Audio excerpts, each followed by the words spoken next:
La troisième étape, c'est de passer par le baptême d'eau.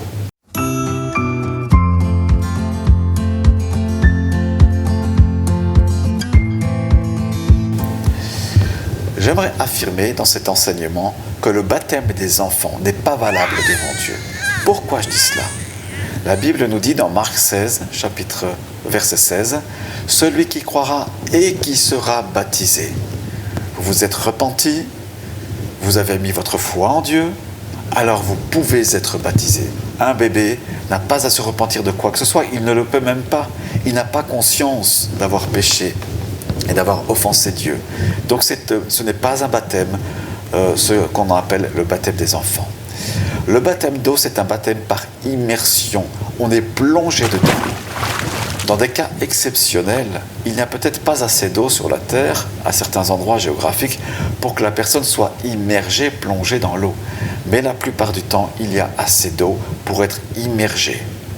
Dans cet acte de confession publique qu'est le baptême, nous affirmons devant les puissances des ténèbres que nous sommes passés par la repentance, que nous nous savons pardonnés grâce au sang de Jésus-Christ et que nous passons par les eaux du baptême comme signe important de rentrer dans le royaume de Dieu. Le baptême d'eau est plus qu'un acte symbolique. C'est une entrée officielle dans le royaume de Dieu. Ce n'est même pas une entrée dans l'église parce que des personnes non croyantes peuvent venir dans une église en tant que bâtiment. C'est une entrée officielle dans le royaume de Dieu. Alors je vous invite, frères et sœurs, à considérer votre baptême ou à le reconsidérer si vous avez été baptisé enfant.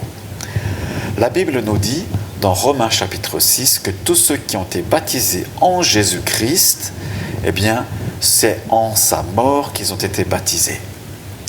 Es-tu baptisé dans la mort de Jésus-Christ? Sa mort sur la croix, c'est ta mort, si tu te l'appropries. La mort de la chair, la mort de la nature du péché qui nous rendait esclaves. La résurrection de Jésus-Christ, c'est notre résurrection. Nous sommes morts et ressuscités en lui et le baptême d'eau nous permet de saisir cette réalité spirituelle.